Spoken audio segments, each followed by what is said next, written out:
Hello there, Ticket Subs viewers. We are back. We did a couple videos in between some really awesome movie discussion videos and the Bourne quarantine video, but this is the first review video since February of 2020. So it is good to be back. Alex, how are you today?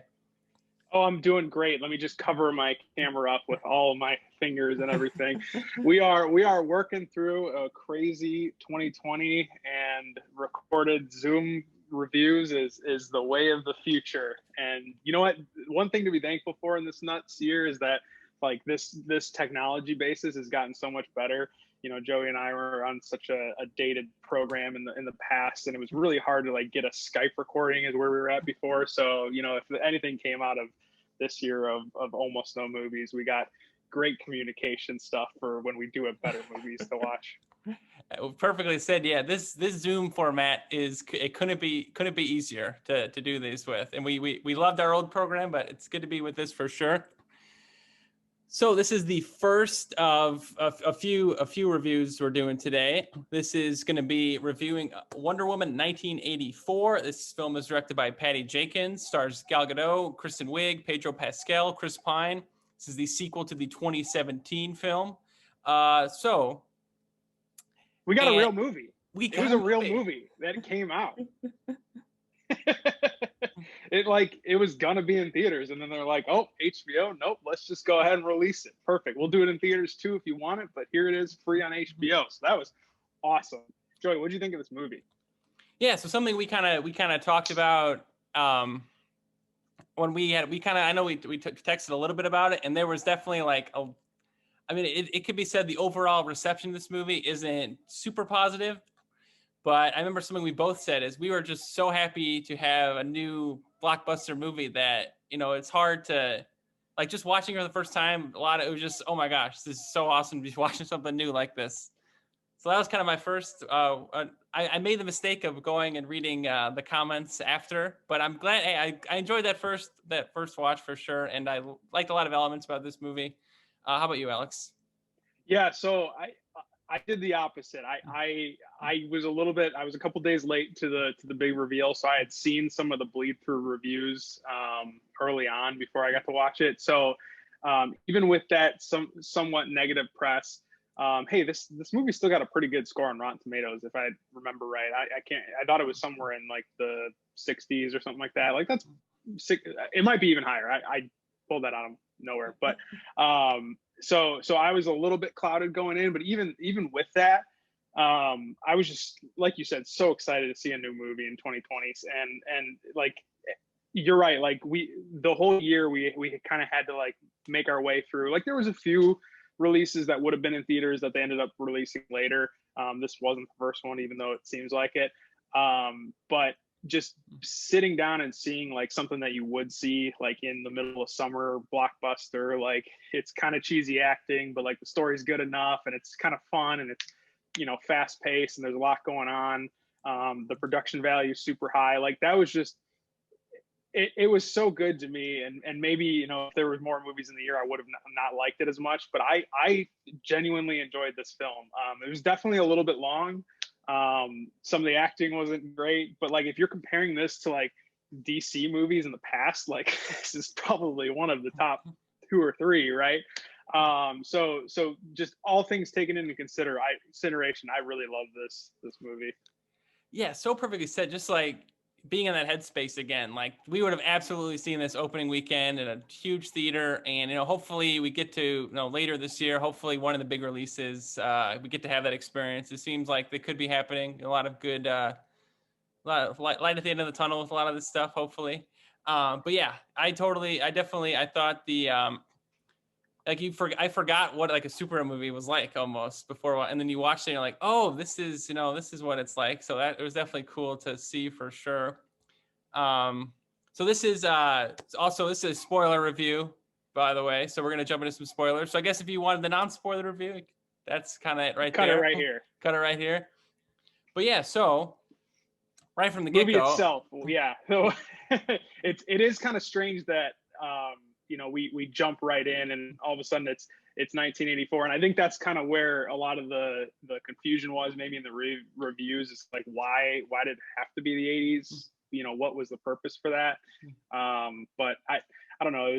It was fun to be in there, and maybe they just had some like leftover props from some other movies or something like that. But the 80s are hot right now. I mean, Stranger Things and all these other retro things are coming out. But I don't know. Kristen Wiig right off the bat, when we start off, it's like a very classic 80s seeming villain, right? She like starts out being the the klutz and like, oh, whatever, everyone's kind of picking on her, and then she's gonna turn into the villain later on. I thought that was maybe a little thin, but it did at least feel 80s, so that you can kind of blame it on that. I don't know. Yeah, very, very authentically 80s for sure. And kind of going, I mean, when I see a retro mall, I can't help but just be so happy. Like it was just like, oh, this is so 80s. I love the mall. That was fun. Yeah, Kristen Wiig definitely. I always love when like people you don't think are gonna be cast as people in superhero movies like get cast. So it's cool to see for sure. And then like yeah, like you said, very very typical 80s kind of villain thing. What did you think of the main villain of the film, Maxwell Lord, portrayed by none other than Pedro Pascal? That shocked me because I didn't I didn't do my research going in, and I didn't know Pedro Pascal was going to be in this at all, which is shame on me. And not seeing him without the mustache like really threw me off, because I was like, that guy sounds really familiar. And then he kind of he did the movie thing or whatever, I'm the gold guy on TV, and I was like, oh man, that's Pedro Pascal. And he was fun. I think very very similar to the Mark Strong in Shazam. It seemed like he just kind of like became like a almost like a demon guy, type of guy at the end. I don't know, maybe not really, but definitely the same vibes for me. DC villains kind of all it's like Marvel. They all have kind of like their own thing, and that's the complaint, is that the villains aren't done super well. I like Pedro Pascal really well as an actor. His character was kind of thin, but I enjoyed very overdone, right? The businessman, like the guy that gets very much like Kristen Wiig kicked around early on, like no one believes in him. They showed some like footage of him getting like picked on as a kid, and this is going to be his big thing. But all like tropes aside, I thought he did really well, and put all of the effort you can put into like a thin character like that, and I ended up really enjoying it. I don't know. What about you, Joe? Yeah, oh, absolutely. Hey, it can be good. Or no. Oh, I already messed it up. Life is good, but it can be better. It can be better. Yeah, he was. It was 100%. He was having a great time playing that character for sure. And like you said, some of the motivations, some of the writing could have been better for sure. But when you get someone like Pedro Pascal just going for it the whole time, it's gonna be a good time. Yeah, I did I do wish they explained the storyline with his child. I mean, it kind of like it's supposed to be this big thing at the end of the movie that like, oh, they're reunited, but it's just hard to care a little bit, because you're like, this is not really it's been the movie like 2 scenes before this. It's like the big, epic, like not epic moment, but it's supposed to be the heartfelt, emotional moment. But I think that could have been a little bit stronger. I get what they were doing, but that could have been something a little bit different. Yeah, I did really like it felt, I mean, it definitely, again, felt like a old trope, and even though we haven't seen it before, it seems like we've seen it before. But it was kind of fun having him be the wishing stone throughout. Like that, when as soon as that happened, you're like, oh wow, like this is like Indiana Jones type of like old movie. But I was up for the ride. It's definitely one of those like fun kind of turn your brain off and just like enjoy where they take it type of things. I don't know, what did you think of Gal Gadot and her? This is probably her 3rd official movie as Wonder Woman. She's maybe made a couple more appearances than that. It might be 4th now that I'm thinking about it. But definitely at least 2nd standalone movie. Yeah, I really liked the scene where she learns to fly, and then I don't know, the background music is they use the background music from Sunshine, from the That's my random Chris Evans film I really like. And so when I heard that, and full disclosure, I mean, it's a great movie, but that's one of the only reasons why I ended up watching that movie, because he said he wanted more people to watch that movie. So I'm like, I gotta help Steve Rogers. But anyways, they use the music from that movie in that scene, so I just like, that was probably my favorite scene in the movie. So I thought that was a really cool scene where and then of course I go on the internet and they're like, but how come she didn't fly in Justice League then and stuff? And I was like, why did I? So that's why I'm going to try to just avoid that as much as possible. So many, I mean, there was definitely plenty of plot holes, but if you weren't looking for them, I don't feel like any of them really hit you over the head too much, other than why they're in the 80s. I was kind of disappointed in how they brought Chris Pine back, so how can you be disappointed? It was awesome to see him in this, but it definitely felt like, we really liked Chris Pine in the first movie, and like we wanted to give him a little extra screen time. So here he is in like this cheap way. She just like wished him to be there, kind of like the audience kind of wished him to be there. Hey, we did. So having him just kind of pop up, didn't really play a huge role. He was very much the Steve Rogers, oh wow, look at all this cool stuff. And I always tell people that if they, I was watching with my brother and he hadn't seen the first Wonder Woman, I'm almost like, okay, so here to catch you up, it's just Captain America, First Avenger, but swap World War II with World War I, and swap Captain America with Wonder Woman, and that's pretty much, you're caught up. So having him back was fine, but it definitely felt cheap, and it doesn't seem like he's going to be part of the future with the rest of the story. So it was kind of like, why even do it in the first place? But I don't know. That was probably my biggest gripe of the whole movie. Yeah, I don't think he was totally necessary in this movie either. Like there's that scene in the beginning where she looks up and it's the plane kind of going by, and it's like a really powerful scene because that's how she that's a big part of Steve Trevor's life and the way she remembers him. And like, I think that could be even more powerful if he wasn't in the movie at all. And I do think, and it was like, I've definitely, like, when you look, like, I mean, he could have, like, they should have probably just had him like, just like kind of just, appear out of existence rather than just like being another person. That was kind of strange. I think they could have had a different, like, had him like come back a different way, a way more integral to the plot rather than just kind of like, I don't know, here 1 second, gone the next, pretty inconsequential. Pretty lame that you could just like wish something and then like unwish it. Like, then wouldn't you just wish for it like temporarily, have your fun, and then be like, oh, I guess everything's back to normal, I'm gonna unwish it now. That was kind of lame that there was like no consequence there, really. I agree. And then I thought, going back to Kristen Bell, I thought very classic tropes, whatever, all this kind of stuff. But I think I really liked like how she kind of molded into like, well, I want to, it started with, I want to be like, her, I admire her, she gets the powers and is like, didn't really understand that she was going to, so she kind of like starts leaning toward like, well, now that I have these powers, like I can beat this guy up that was like causing me trouble. And you're like, oh, okay. Like it showed a very good progression of like a realistic look at what would probably happen if this happened to a normal person. Oh yeah. And then they just took it a little bit too far at the end when they went CGI Catwoman on us.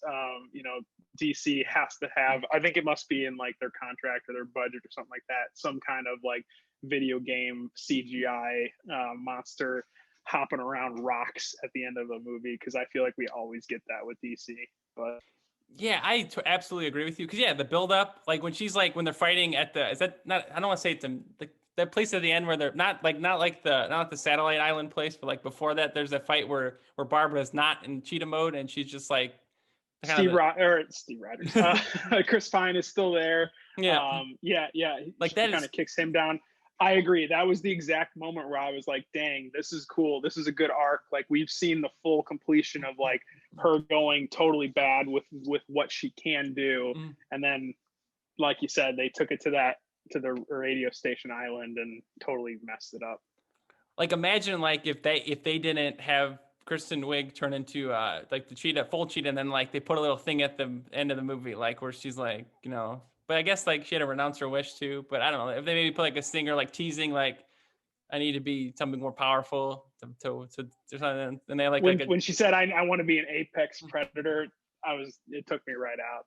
You had me and you lost me right and at they that could have moment. done something like, especially she could have like said some wish, and it could have been like twisted in like the monkey's paw way, where she didn't want to become a cheetah, but like maybe like Yeah, even that, right? Yeah, yeah.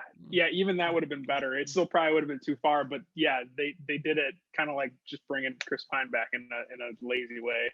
I guess that's what you can do when you have a wish. I don't know, but you know, I ultimately I had a lot of fun with it. It was probably a little bit long, and it'll be interesting to see where they go with this now because they didn't really, and maybe I'm just remembering wrong, but they didn't really connect much at the end. Did I miss something at the end that they like lead on to something there? there was that post credit, which was really cool with I can't think of her name right now. The original Wonder Woman, Oh, where like there she was the like she was Linda Carter, where Linda Carter was the original, like she was like the goddess who wore the original the winged oh armor. yes, yes, yes, yes, yes. So like there's definitely like I don't know, they're kind of I'm not sure if that was just an Easter egg or if that was like maybe the next movie they're gonna to do like something cool with that. Yeah, yeah, But maybe, where yeah. would you like to see a third movie go? I, well, obviously, I want her back in our timeline, Mm. 20, whatever, 23, whenever it's going to be out. Mm-hmm. And I just want, I don't know, I feel like it needs some fresh air. I think they've done enough with this story arc with Chris Pine and her being, establishing herself from the other warriors. From we got a lot more background. Her doing the competition and stuff, and part of her training and everything like that. I think we need to just take that and move on and get us another. If we're making the comparison to Captain America, give us a the Captain America second movie where it's just, hey, we're on the ground, we're just beating people up. Like this is the movie. Like you've seen all the other stuff. Like here's Wonder Woman. She's badass. Let's go take care of some new people. I'd love to see that. Yeah, that's kind of like when the film started. Like even like I knew about the Chris Pine stuff obviously, but I kind of like the film just started with like Wonder Woman like helping people and fighting crime and stuff. And I don't that like more of that would have been super cool. Right. So Yeah, definitely. So we'll see where it goes. DC is definitely just building up, so they've got plenty of stuff to work with. We're gonna get the Snyder cut on HBO Max yeah, sooner than later. so even So more it's awesome Wonder Woman moments for sure. Mm-hmm. Yeah, absolutely. So yeah, we'll see where it goes. But ultimately, I think Joe, you and I are on the same page. We definitely liked it better than the consensus review. And if you're looking for just hey, turn your brain off, let's watch an actual movie that came out this year, and it's you're not paying extra for it. It's not a rental or anything like that. If you have HBO Max, I think it's a great thing to throw on for starting your New Year's off. Absolutely, yeah, perfectly said. It's a new hate, like you said, new superhero movie. It's a way to kind of just be in that headspace again. That lights off on the theater, your phone's off. That's really fun headspace to be in when you go to theaters, and it's a very close thing to that right now. So it's the closest without worrying about other stuff. That's right. Mm. Well, let us know what you guys think. We'll see where that goes, and I think it'll be it's a good kickstart for hopefully a much more movie dense 2021. Yeah, so we got this. It's gonna be it's gonna be good. All right, everybody. Thank you so much for watching.